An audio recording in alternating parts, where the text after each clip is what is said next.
चलो बेटा स्टार्ट करें सेकेंड नेक्स्ट।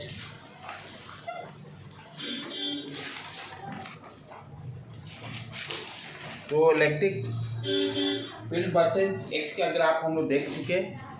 पॉइंट चार्जेस के कारण इलेक्ट्रिक फील्ड निकालना वो भी जान गए। अब हम लोग क्या देखेंगे, find the electric field due to continuous body. जैसे ये पेन हो गया या सीट हो गया या सर्कुलर शेप का हो गया, राइट। और ये ध्यान देने की बात है, कूलम्स लॉ सिर्फ पॉइंट चार्ज के लिए ही अप्लाई करते हैं। कूलम्स लॉ सिर्फ किसके लिए अप्लाई करते हैं, पॉइंट चार्ज के लिए ही अप्लाई करते हैं। दूसरा चीज़, इलेक्ट्रिक फील्ड का भी जो फार्मूला हम लोग लिख रहे हैं KQ/R किसके लिए है, पॉइंट चार्ज के लिए ही है। ये दोनों को दिमाग में सेट करके रखना है, तब इस पर प्रॉब्लम को सॉल्व करेंगे। अब क्या करने जा रहे हैं हम लोग, कंटिन्यूअस बॉडी के कारण इलेक्ट्रिक फील्ड निकालने जा रहे हैं। Find the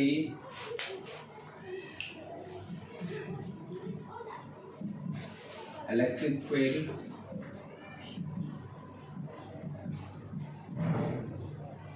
due to rod at x distance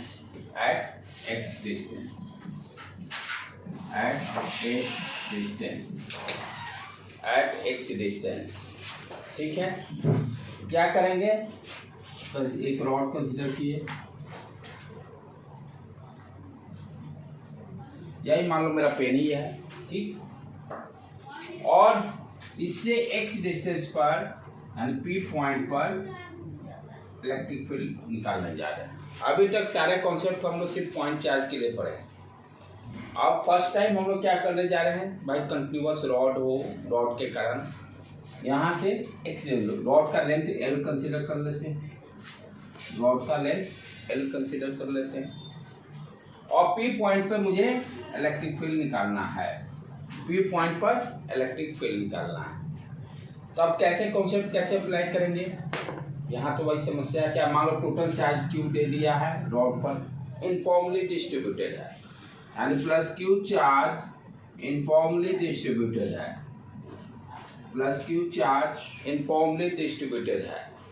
मैंने ऑलरेडी बताया है कि जब आपका चार्ज डिस्ट्रीब्यूशन में, चार्ज डिस्ट्रीब्यूशन किसके लिए पढ़े हैं, कंटिन्यूअस बॉडी के लिए। चार्ज डिस्ट्रीब्यूशन किसके लिए पढ़े हैं, कंटिन्यूअस बॉडी के लिए। तो यहाँ पर ये क्या है, एक ही डायमेंशन है लेंथ, तो कौन सा यूज होगा यहाँ पर, lambda L, charge per unit length वाला, charge per unit length. Total charge दिया हुआ Q और रॉड का लेंथ L है, तो charge per unit length lambda L क्या हो गया यहाँ पर, Q/L, यानी 1 मीटर पर चार्ज कितना है, Q/L। 1 मीटर लेंथ का पर चार्ज कितना हो गया, Q/L। अब ध्यान देने के बाद क्या है, कंटिन्यूअस बॉडी के लिए तो अभी फॉर्मूला ही नहीं है। किसके लिए सारा फॉर्मूला डिफाइन किया है, पॉइंट चार्ज के लिए है कंटिन्यूअस बॉडी। तो हमें क्या करना पड़ेगा, यहाँ पर कोई इस लेंथ का dx लेंथ कंसिडर करेंगे, मान लेते हैं। यानी यहाँ से इस पॉइंट से x डिस्टेंस पर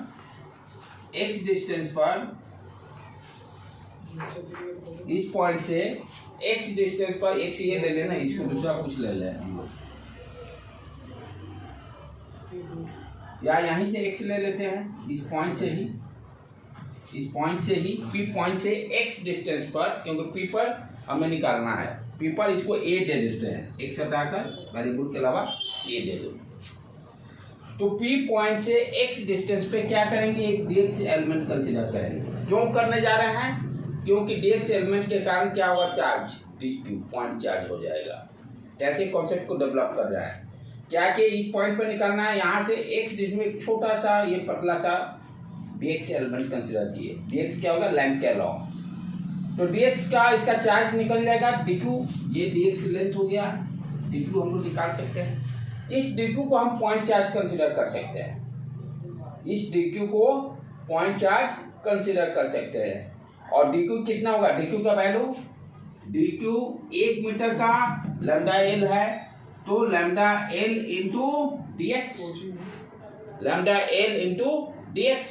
क्लियर कॉन्सेप्ट? ये सब क्यों किया जा रहा है समझ में आया कि कंटिन्यूअस बॉडी के लिए ना कूलम्ब्स लॉ डिफाइंड है, ना इलेक्ट्रिक फील्ड का जो फॉर्मूला डिफाइंड है, किसके लिए डिफाइंड है? पॉइंट चार्ज के लिए। तो हम क्या करेंगे, इस रॉड का कोई कहीं यानी जिस पॉइंट से निकाला वहां से x डिस्टेंस पर dx एलिमेंटल पार्ट कंसीडर कर लें।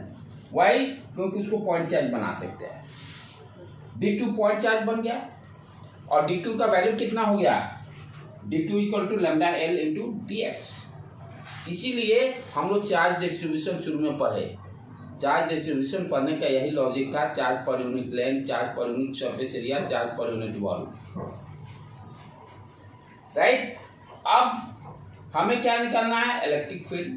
ठीक है, तो मेरे पास फॉर्मूला क्या है?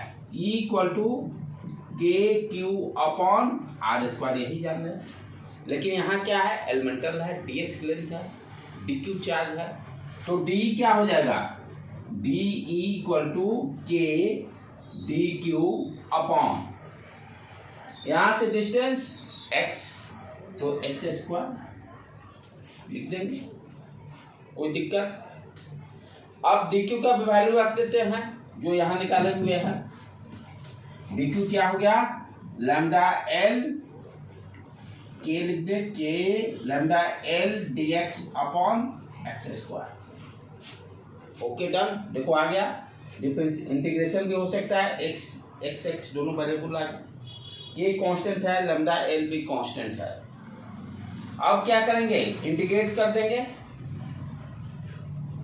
इंटीग्रेट। अब लिमिट का ध्यान दो, ये x कहां से कंसीडर कर रहे हैं? इस पॉइंट P से। रॉड कहां से? यहाँ से, यानी इसको ऑरिजिन कंसीडर करते हुए हम लोग ये O पॉइंट या ऑरिजिन समझो या P पॉइंट। इस रॉड का इसके रेस्पेक्ट में लोअर लिमिट क्या हो गया? A। इंटीग्रेशन करें तो लिमिट देना पड़ेगा ना।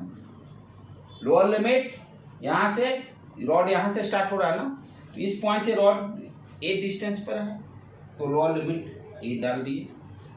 Upper limit A plus L, यानी इस पॉइंट की बात कर रहे हैं, ये अपर लिमिट हो गया ना, ये लोअर लिमिट और ये रॉड का अपर लिमिट।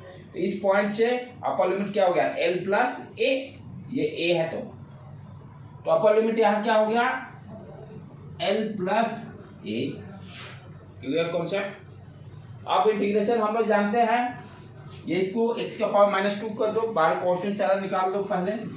के lambda L integration D x square -2 D x A L plus A, L plus A. Integration हम लोग क्या जानते हैं? x का पावर n डी एक्स का, x का power n plus 1 divided by n plus 1। और यहाँ पर n नेगेटिव है, ये ध्यान देना है। तो क्या हो गया बेटे? के लैम्डा एल यहाँ पर हो गया x -2 plus 1 divided by -1। Lower limit डाल लेंगे अभी यहाँ दोनों। अब आगे बढ़ो, माइनस साइन को बाहर निकाल दो बेटे। के लैम्डा एल, ये क्या हो गया? x का पावर -1, डिनोमिनेटर में 1/x लिख सकते हैं, इसको 1/x लिख दिए और लिमिट यहाँ डाल दिए, l प्लस ए और a, l प्लस ए और a, और लिमिट पुट कर देते हैं। इधर साइड से मिटा देता हूं मैं।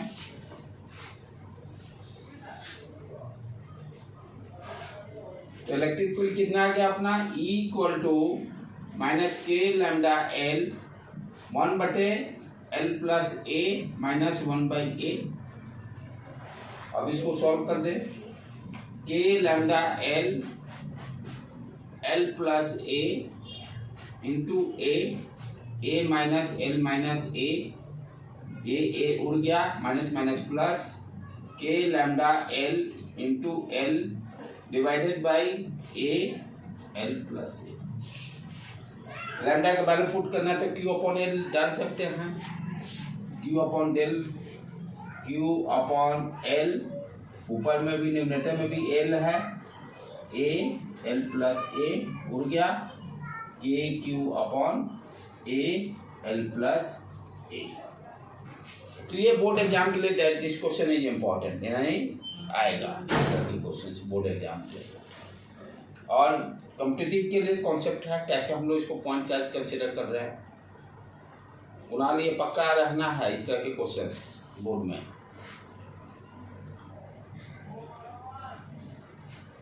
तीन चार जो है इसके, इसमें से एक करना है 88 पार्ट करना है। अनिकेत से पूछना पड़ेगा कैसे लाया। तो 90+ जाएगा सर। क्योंकि इसीलिए तो पिताजी एगो दिखा दिए हैं, दोस्त का आया 90% ऊपर। यही देखो है सैंपल बेटा तुम्हारे लिए तो भाई है। और सुबह ही हमको कॉल करके रो रहा था, ये बात बता रहा है।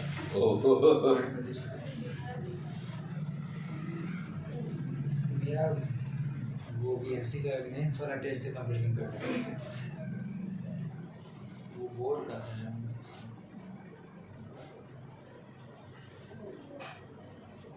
इसको लिख लो बेटे।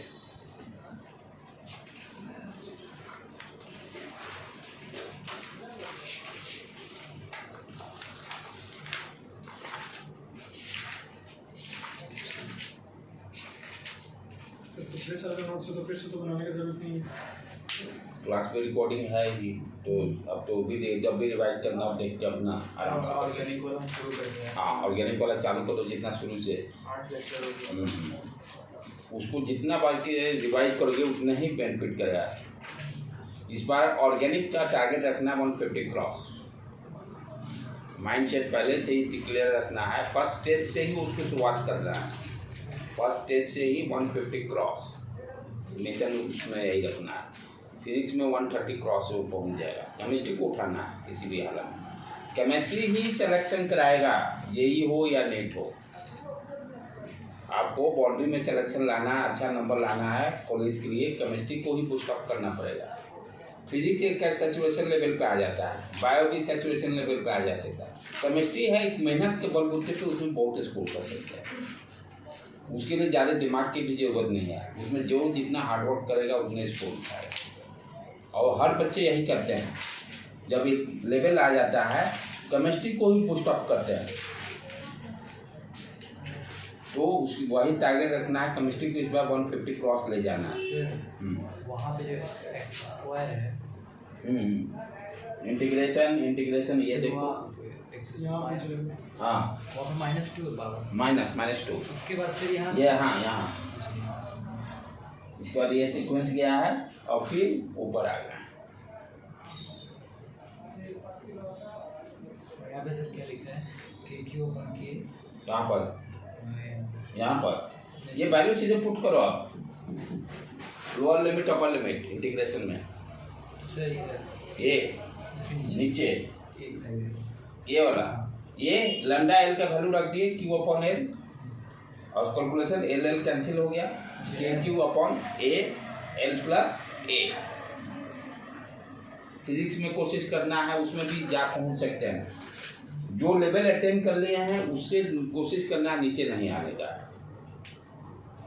अब है कि टेस्ट में पहले ही टेस्ट से टारगेट रखना 550 क्रॉस। 550 क्रॉस का माइंडसेट क्लियर करना है। और टेंशन लेके नहीं, वो इंजॉय करते हुए पढ़ाई करना है। टेंशन लेके करो तो डाउन में चला जाएगा।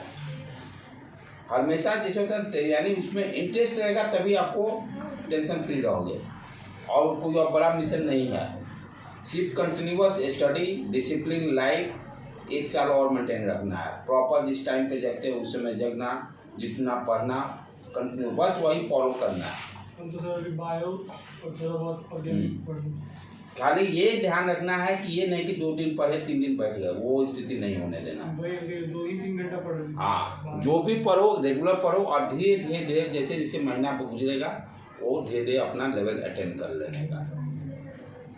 अब 0 कर दे तब काम गड़बड़ा जाएगा।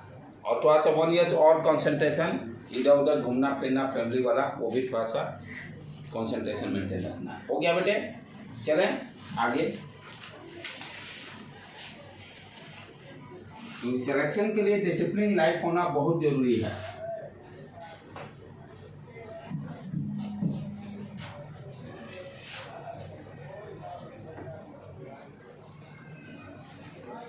नेक्स्ट देखें, ए टू रॉड के कारण हो गया। अब हाफ रिंग के कारण,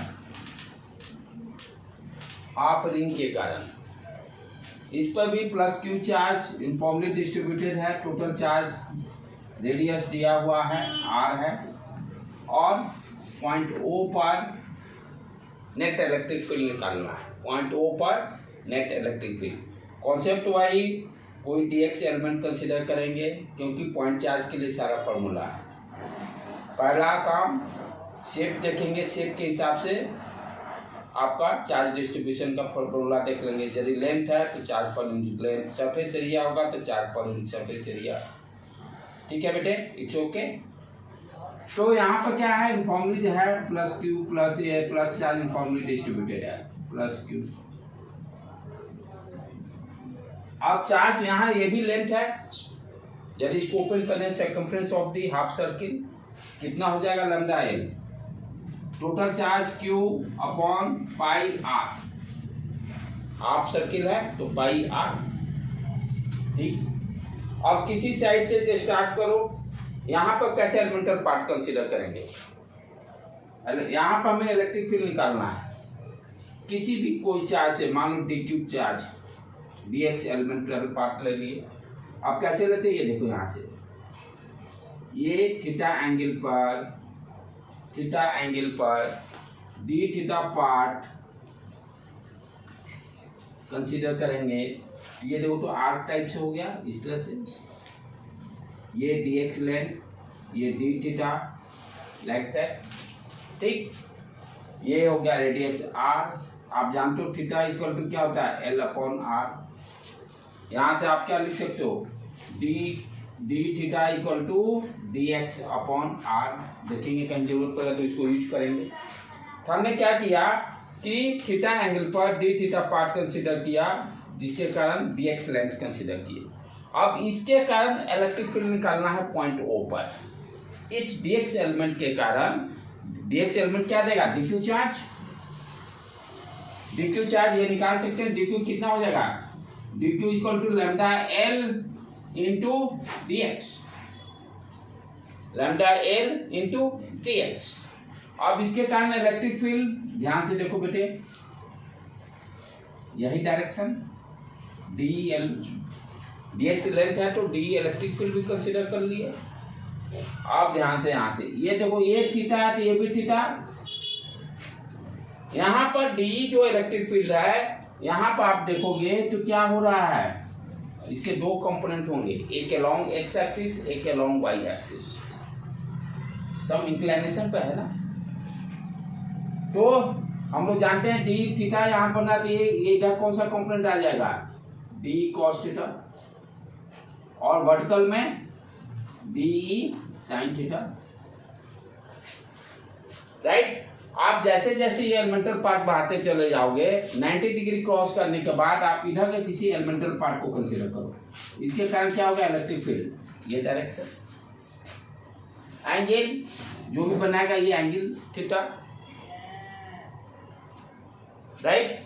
अब यहाँ पे इसके भी कंपोनेंट, ये theta D cos theta, D sine theta. ये देखो डी कॉस थीटा कैंसिल, ये इस डायरेक्शन में डी कॉस थीटा आ गया,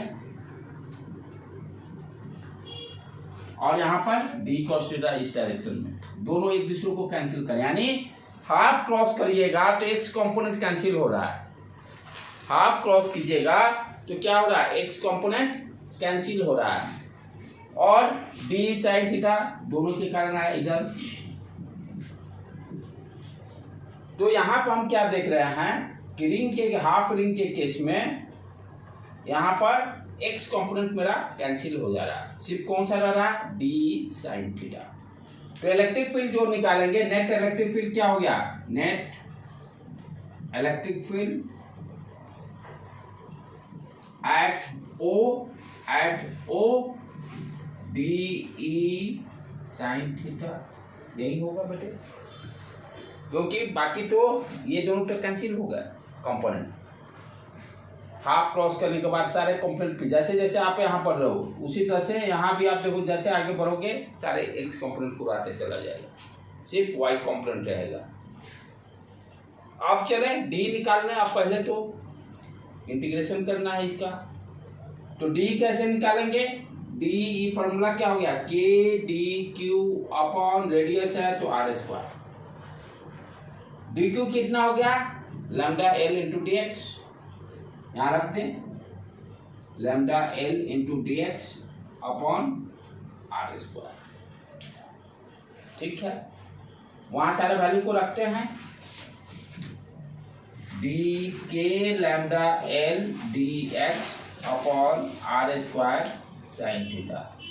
जो जो कांस्टेंट है उसको बाहर निकाल लेते हैं, लिमिट लास्ट में पुट करेंगे। कांस्टेंट क्या है? के कांस्टेंट है, लैम्डा एल कांस्टेंट है, आर स्क्वायर कांस्टेंट है। सारे को इंटीग्रेशन से बाहर, K lambda L upon R square. अब ये देखो दोनों वेरिएबल अलग है, एक साइन थीटा है, एक डी एक्स है। इंटीग्रेशन कैसे होगा भाई? एक साइन थीटा है, एक डी एक्स है, दोनों में से किसी एक को एक फॉर्म में लेके आना होगा। तो साइन थीटा का तो पता नहीं, डी एक्स को ला सकते हैं थीटा के फॉर्म में। ये देखो D theta equal to D X upon R मैंने लिखा था। यहां से डी एक्स क्या हो जाएगा? R D theta. D X क्या हो जाएगा? R D theta. Same variable आ गया, K lambda L upon R square और साइन थीटा, इसको क्या लिख देंगे? R D theta. अब इंटीग्रेशन आराम से हो सकता है। यहां से एक आर उड़ गया। अब क्या आ गया? साइन थीटा डी थीटा आ गया, साइन थीटा डी थीटा। इधर मिटा देता हूं बेटे, लिख लो पहले लिख लो।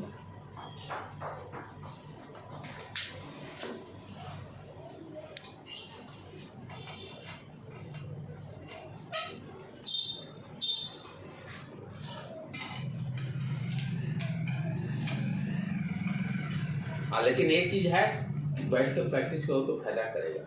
रफ टाइप से, रफ कॉपी पे सब प्रैक्टिस करने से क्या होगा? रिवाइज होगा। यदि छोड़ोगे तो वो भी गलत है। नेक्स्ट टाइम से रफ कॉपी लिखो। हाँ, रफ कॉपी मेंटेन करें कि जितना लिखोगे उतना ही बेस्ट रहेगा।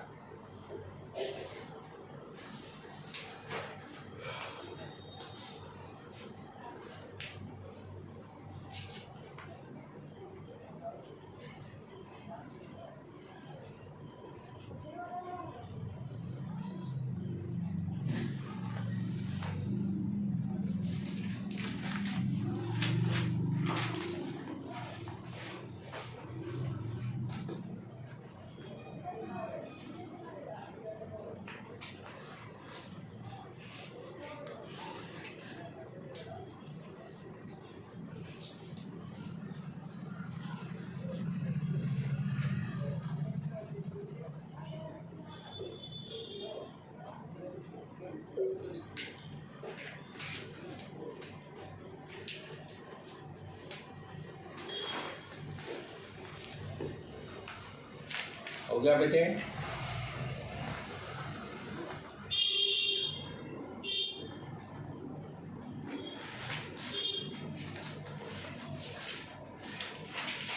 जो छूट जाएगा देख कर भी लिख लोगे, कोई दिक्कत नहीं है।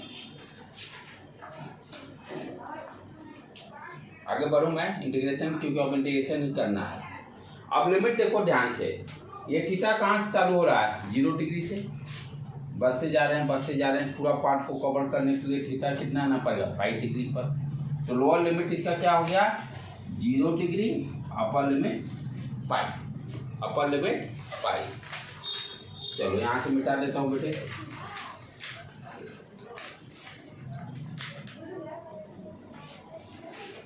तो equal to K lambda L upon R sine theta D theta 0 to pi. Cos theta का माइनस साइन थीटा होता है डिफरेंशिएशन, तो साइन थीटा का integration minus cos theta, cos theta का डिफरेंशिएशन माइनस साइन थीटा। अब उसका उल्टा कर दो, साइन थीटा का integration cos minus cos theta. के lambda L upon R minus cos theta 0 to pi. Minus को बाहर निकाल दो बेटे। Cos pi -1, cos pi -1 cos 0 -1, ये 2 हो गया, minus minus plus 2k lambda L upon R. Lambda L का वैल्यू को पुट कर सकते हैं q अपॉन पाई आर, नहीं तो यहाँ भी छोड़ सकते, नो प्रॉब्लम। बोर्ड के लिए सारे इंपॉर्टेंट है, बोर्ड के लिए सारे इंपॉर्टेंट है।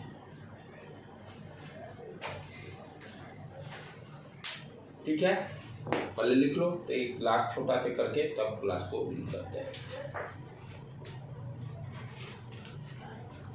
ये 3-4 को जो होगा डेरिवेशन इनमें से एक रहेगा बोर्ड में, और लंबा वाला में रहेगा, छोटा में नहीं, लंबा में जाएगा। एक तो आपको रिंग किसे एक्स डिस्टेंस वाला बराबर पूछता है, वो बराबर पूछता है क्वेश्चन।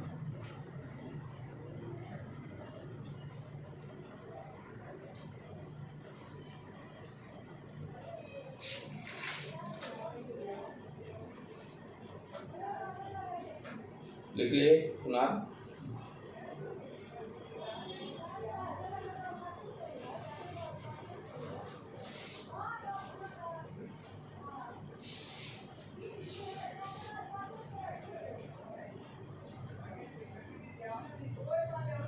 चलो आगे बढ़ो।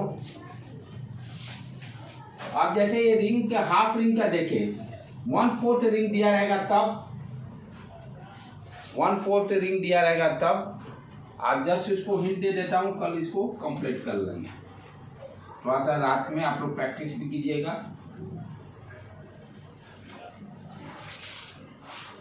कॉन्सेप्ट सारा बता दे रहा हूँ। अब क्या है, रिंग का 1/4 पोर्शन कंसिडर कर रहे हैं। अगर आप पॉइंट O पर radius R, find the electric field, find the electric field eight point O। अब ध्यान से देखो बेटे, क्या करें, उसी तरह से dx एलिमेंटल पार्ट लेना पड़ेगा। थीटा एंगल पर d थीटा कंसीडर करते हुए, थीटा एंगल पर d थीटा पार्ट को कंसीडर करते हुए, थीटा एंगल पर d थीटा ये dx। यहाँ पर क्या होगा, ध्यान देने का है, charge per unit length change 1/4 हो गया ना, तो चार्ज पर यूनिट लेंथ क्या हो गया, टोटल चार्ज Q दिया हुआ है πr/2, πr हाफ सर्किल, और 1/4 उसका यानी πr/2, πr/2, ये एक हो गया चेंज। अब यहाँ पर इसके कारण हमें इलेक्ट्रिक फील्ड देखना है, ये हो गया इलेक्ट्रिक फील्ड यानी E। पिछले केस में क्या था कि डी cos थीटा कट जा रहा था सिमेट्री के कारण, लेकिन यहाँ पर वो खेल होगा नहीं, क्योंकि 1/4 ठीक तो है, इसके आगे तो बढ़ नहीं रहेंगे। तो यहाँ पर दोनों कंपोनेंट आएंगे, ये डॉटेड लाइन से शो कर दो, ये theta equal line opposite angle theta D E cos theta और डी ई sin थीटा। यहाँ पर इलेक्ट्रिक फील्ड का x कंपोनेंट क्या है, Ex integration of D E cos theta. y component, क्योंकि Ex कंपोनेंट यहाँ कैंसिल नहीं हो रहा, तो दोनों कंपोनेंट निकालने पड़ेंगे, और लास्ट में नेट निकालने के लिए square root Ex² plus Ey² कर देंगे। तो यहाँ पर फिर उसी तरह से Ey क्या हो गया, D E sin theta, D E sin theta. d निकाल लेंगे, d क्या हो गया मेरे बेटे, d = k dq upon r², और dq यहाँ से निकल जाएगा lambda into dx, lambda into dx, ये हो गया lambda k lambda into dx upon r²।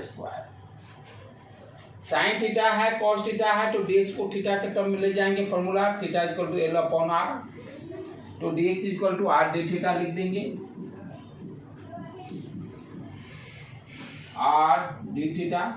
अब यहाँ वैल्यू ये रख देंगे, दोनों को इंटीग्रेट करेंगे, इंटीग्रेट करके Ex और Ey निकल जाएगा, और finally net electric field equal to square root Ex² plus Ey²।